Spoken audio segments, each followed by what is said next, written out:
Assalamu alaikum wa rahmatullahi wa barakatuh. May the peace, blessings, and mercy of God be upon you.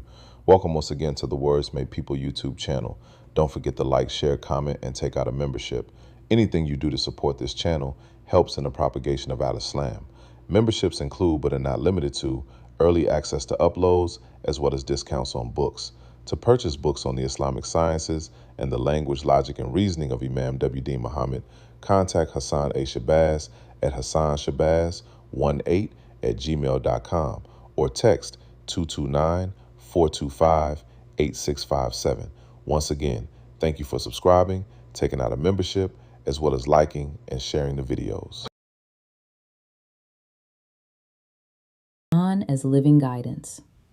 The Holy Qur'an addresses humanity on multiple planes: spiritual, intellectual, moral, and social. It speaks simultaneously to the unlettered and the scholar, the individual and the civilization. This work invites the reader to engage the Quran as Imam W. Deen Mohammed taught it, as divine instruction that restores balance between faith and reason, revelation and responsibility, worship and social order. The Holy Qur'an states in the Holy Qur'an 788, Yusuf Ali translation, say, if the whole of mankind and jinn were to gather together to produce the like of this Qur'an, they could not produce the like thereof, even if they backed up each other with help and support. The Holy Qur'an 43:3, Yusuf Ali translation, states, we have made it a Qur'an in Arabic, that ye may be able to understand and learn wisdom. God the Mightiest speaks the truth. Now let us look at a subtitle. Imam W. Deen Mohammed, radiyallahu anha, on the Holy Qur'an. Imam Muhammad states, brothers and sisters, the Holy Qur'an is not a book that is just written for the physical person. It is divine revelation, and every word of the book speaks on a higher plane as well as on a lower plane. If a book cannot speak to one man in his ignorance and to another man in his brilliance, then it is not divine. The Holy Qur'an is a divine book because it is able to speak to us on our general plane or on our common plane, and at the same time, it is able to speak to the most potent mind among us. If that mind is awake, the message of the Holy Qur'an will strike his mind and bring him to life in order that he will become a leader for the rest of the society. The Qur'an is a book of revelation, a book of guidance, and it is also a mercy. It is God's mercy to his creation, to his human creation. Every chapter except chapter 9 of this book opens with attributes of God, both carrying the meaning of mercy. Two attributes of Jah_God, both carrying the meaning of mercy. Bismillahir-Rahman-Nir-Rahim. Bismillah, in the name of Jah_Da. Bismillahir-Rahman, the beneficent, they translated. And they translated also the merciful from the compassionate. Some of them translate it like that. It has both meanings of giving abundantly, giving without restrictions on the giving freely and abundantly. That's Ar-Rahman, and that is also mercy. The root word is mercy, Rahma, mercy, Rahman and Rahim. Rahim means the continuing of that mercy even after it has been cut off, that it will be returned. The mercy is cut off, but then it returns and continues. The mercy of God continues. Every new generation is a new chance for hope and God's mercy. The parents may fail God, but the children may not fail God. Every generation is a new hope, and we know the bodies of our mothers is called autumn, the plural for Rahma. It is called autumn, and we are born of their bodies, and that's an indication to us that the first mercy is really the gift of life. The gift of life is the first mercy. God created us to have a good life, a good life. Adam, the first human being, or the first parent in our scriptures. He is a sign of the first life, the gift of the first life. And that first life, according to scripture, was a good life. Adam was able to have a good life until he was deceived by the enemy of mankind, the Satan called in Islam Shaitan. He was deceived by him, and that prevented him from having a good life. It brought trouble. But look how his generation succeeded. And the Quran does not refute that or deny that if we understand it. The Quran is saying the same thing that the Genesis is saying about the great worth of value that God put in man when he created him. Adam, even with Satan interrupting his life and efforts, he was able to have sons behind sons, and his sons were able to get great benefit from God's creation. He made the creation for his human creation.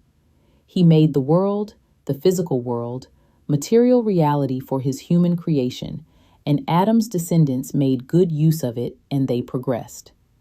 The Quran makes it possible for the human intellect to connect back with the creation as Allah intended for the intellect to be connected with the creation.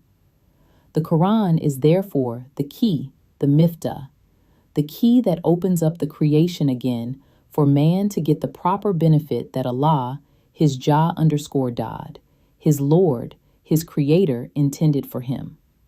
That's a great mercy. The Arabs, when they understood the attribute Ar-Rahman in their intellects as scholars, they became so excited about that attribute of Jad that they started saying Ar-Rahman more than they said Allah. And it's mentioned in the Quran because the others questioned that. They were thinking that they were doing wrong.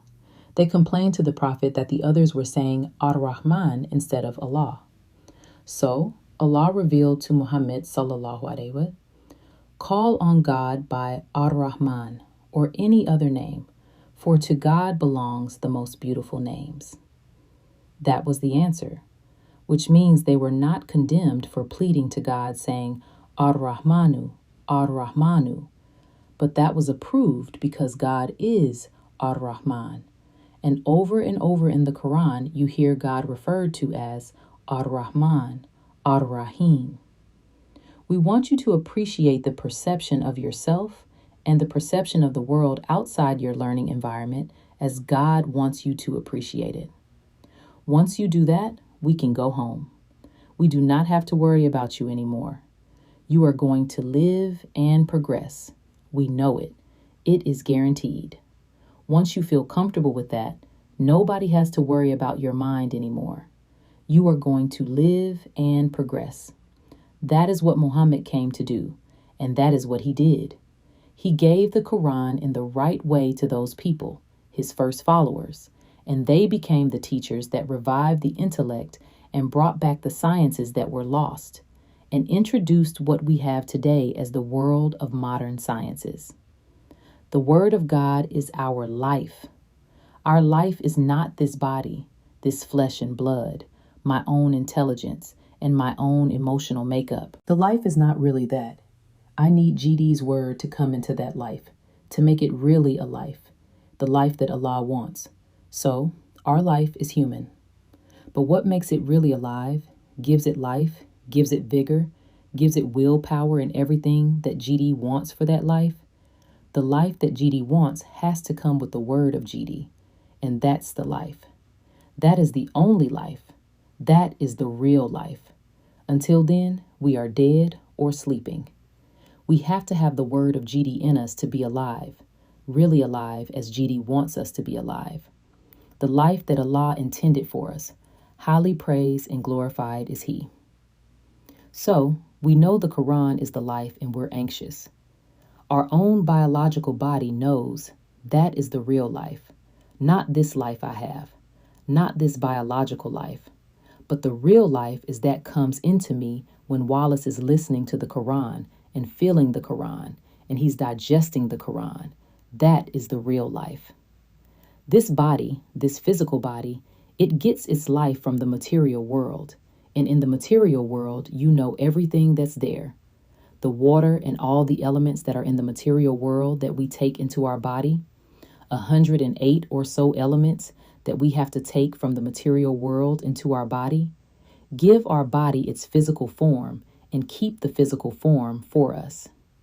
As Muslims, we have to keep the light of Islam before us at all times. If we fail to keep the light of Islam before us, then we will only be wearing the name Muslim, but we will not be Muslims indeed. In the Quran is guidance for all affairs. In the Quran are solutions for all problems. The Quran is the perfect book, the perfect guide. It says in the Holy Qur'an, "In this book there is no doubt." Allah also says in the Holy Qur'an that there has not been allowed any crookedness in it. As Muslims, we are always to go to our sources for guidance and never to follow the ways of other people. None of them have light for us equal to the light of Islam. Almighty G_D revealed the message of truth down through the ages, and with each prophet he advanced that truth more. So, if we go back in time, we weaken our lives.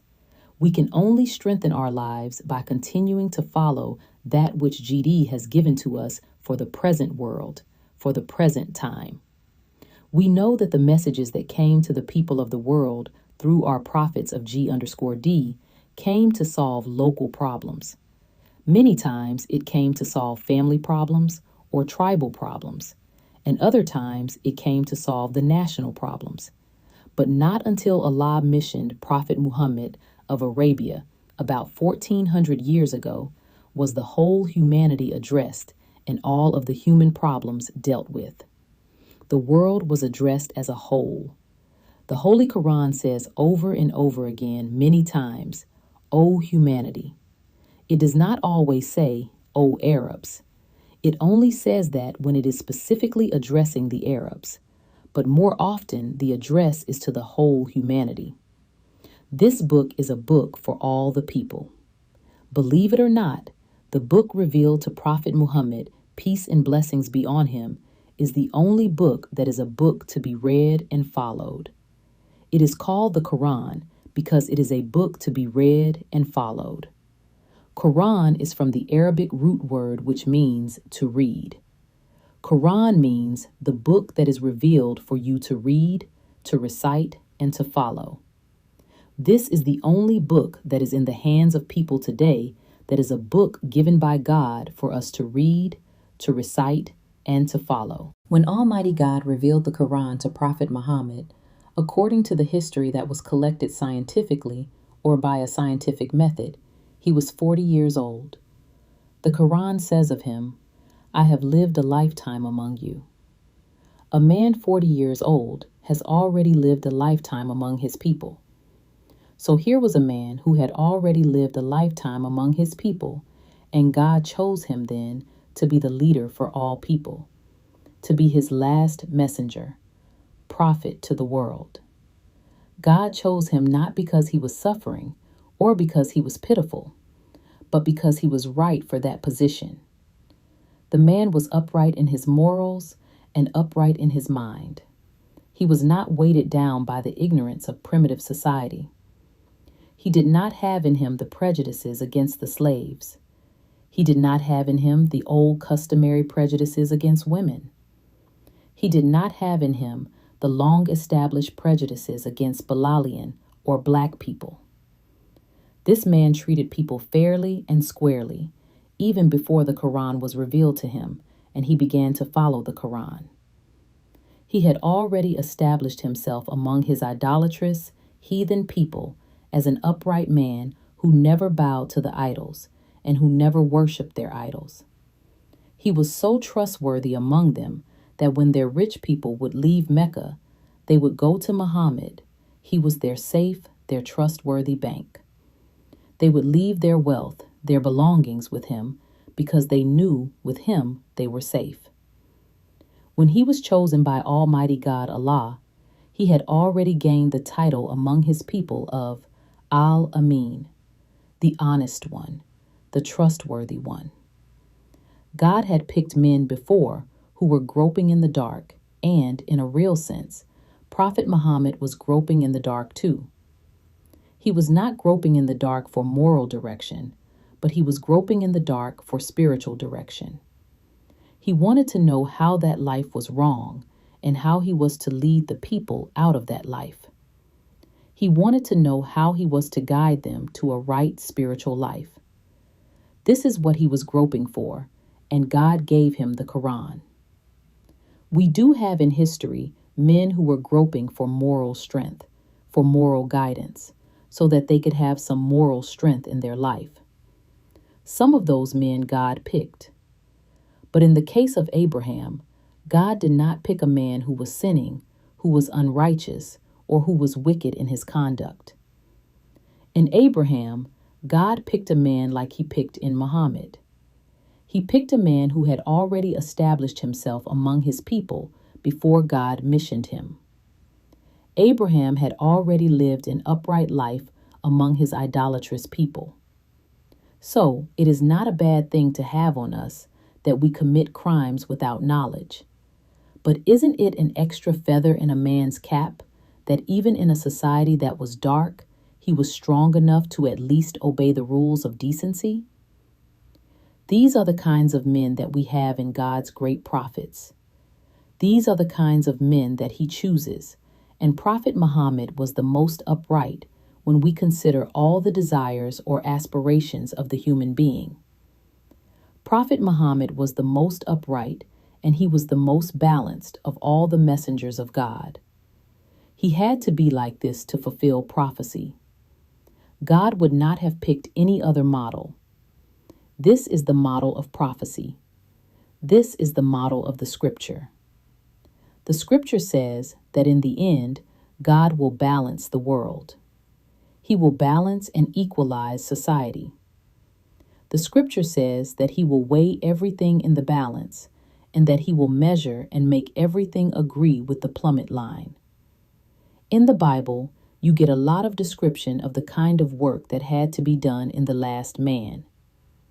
When you come to see the model of Prophet Muhammad, when you come to see what Al-Islam means to us, and when you come to see the full life of a Muslim, then you see the answer to prophecy.